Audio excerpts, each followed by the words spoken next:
दीपिका वर्मा जी पटियाला से। राधे राधे महाराज जी। राधे राधे महाराज जी, आपके चरणों में कोटि कोटि। महाराज जी आपका बहुत बहुत धन्यवाद, आपके सत्संग ने मेरी जिंदगी बदली। महाराज जी मेरा एक प्रश्न है, क्या हमारी वेशभूषा जैसे कपड़े और मेकअप आदि का हमारे भजन या आध्यात्मिक सफर पर कुछ प्रभाव पड़ता है? ज्यादा बनावटीपन करने से शरीर में आसक्ति बढ़ती है। शरीर आसक्ति फिर कामनाओं को बढ़ने के बहुत चांस देते हैं। दूसरे भी देखकर कामना करते हैं और हमारे अंदर भी कामना आती है। उचित श्रृंगार, जैसे आप गृहस्थ में हैं तो उचित पहनावा पहनिए, उचित श्रृंगार कीजिए, क्योंकि आप गृहस्थ में हैं। अब उसमें थोड़ी कि हमारी तरह आप रज लपेट करके ऐसे नहीं, आप उचित श्रृंगार, पर इतना बनावटीपन ना आ जाए कि जिससे दूसरे का मन आकर्षित हो और हमारा मन भी कामनाओं में फंसने लगे। देखो, देह तो हम है नहीं, न तुम स्त्री हो न पुरुष हो, अपने कर्तव्य पालन के लिए स्वांग मिला है। अब जैसा आपका रूप है, आप शीशा से में जैसे देखते हैं ना, अब ज्यादा उसमें बनावटीपन करेंगे तो बार बार देखोगे, वो आसक्ति इसी में बढ़ेगी। और हमारा मानव देह मिला है इससे आसक्ति हटाने के लिए। तो उचित श्रृंगार, जैसे गृहिणी अपने घर में अपने पति आदि के, तो उचित श्रृंगार और सावधानी पूर्वक जीवन यात्रा में कोई गलती न होने पावे, तो आपकी भक्ति पथ की पुष्टता वाली अंदर भावना आ जाएगी। अच्छा, जैसे बहुत है बाहरी श्रृंगार, तो उसमें कहीं न कहीं हमारी कामना होती है कि हमारा शरीर सुंदर दिखे, और उस कामना के अंदर फिर कोई न कोई वासना, तृष्णा, स्पृहा, इच्छाएं ये राज्य करती है। फिर हमारा जो मार्ग भक्ति का है वो ढक जाता है। हमारा सात्विक जैसा और हम आपको सच्ची कहते हैं, सुंदरता तो सत्यता में चलने पर मिलती है। आप भजन करो और थोड़ा संयम से रहो उचित, तो आपके चेहरे पर एक लावण्य आ जाएगा। मुख प्रसन्न तन तेज विराजा, कीनस रामचंद्र कर काजा। कोई भी हो, चाहे स्त्री शरीर चाहे पुरुष शरीर, संयम से चलो और भजन करो, तो आपके चेहरे में वो सुंदरता होगी जो दूसरे के देखने पर निष्कामता बढ़ाएगी, कामना नहीं।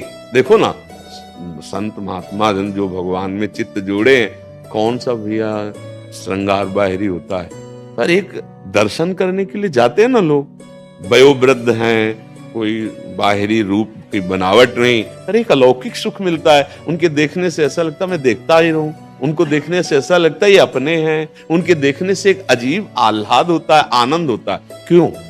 क्योंकि वो सत्य मार्ग में चल रहे हैं, भगवत मार्ग में चल रहे हैं। तो मुझे लगता है जो भगवत मार्ग का पथिक है, चाहे स्त्री हो या पुरुष हो, सात्विक वेशभूषा में रहे, क्योंकि वेशभूषा का प्रभाव हमारे चित्त पर पड़ता है। हम जैसे वेशभूषा धारण करेंगे वैसे ही हमारा अहम हो जाता है। हम जैसे बनावटी करेंगे ना, तो उसमें कामनाएं हैं, इच्छाएं हैं, वासनाएं हैं, तो वो दूसरों के प्रति भी और अपने प्रति भी ठीक नहीं है। सात्विक वेशभूषा, सात्विक श्रृंगार, आप देखो आपका जैसा स्वभाव, जैसा स्वरूप है वैसे बर्ताव करो। भगवान ने तो विधान बना ही दिया है आपके सुख के लिए। अब अगर बाहरी हम कुछ ज्यादा करते हैं तो उसमें हमें फिसलने का डर है और उसमें कामना बढ़ाने का सामने से भी डर है। तो हमें संसार तो इसी में विचरण करता है, लेकिन आप भक्ति मार्ग में अध्यात्म से पूछ रहे हैं, तो आपने भगवान को जो रूप पसंद आया वो दे दिया आपके कर्म के। अब उसी से हमारा ये स्वरूप थोड़ी है, इसका तो छोड़ना ही है, आज नहीं तो कल छूटेगा। और इसकी गति भी आप लोग जानते क्या हो, आप इसको बनावटी क्या ज्यादा करें। बढ़िया सुंदरता लगेगी जब देखो माई सुंदरता की सीमा, राधा राधा राधा रटोगे तो आपके नेत्र सुंदर हो जाएंगे, आपकी वाणी सुंदर हो, आपके विचार सुंदर हो जाएंगे, आपको देखने में अच्छा लगेगा। और वो अच्छा लगना निष्काम होगा, वो गंदी वृत्ति नहीं पैदा करेगा। अच्छा, बनावट जैसे बाहर की जाती है, तो बाहर की बनावट में अपने अंदर भी अहमता पुष्ट होती है और वो दूसरे के अंदर भी कामना प्रकट करने वाला बनता है। तो जहां पूछा है, अध्यात्म मार्ग का यह मंच है, इसलिए हमें लगता है उचित श्रृंगार, जैसे माताओं बहनों के लिए है, तो उचित श्रृंगार अपने धर्म की सीमा के अंतर्गत, फिर मंगल में कोई परेशानी नहीं। हमें दूसरे के दिखाने की भावना नहीं होनी चाहिए। हाँ, उत्तम के बस असमन माही, सपने हुआन पुरुष जगनाही।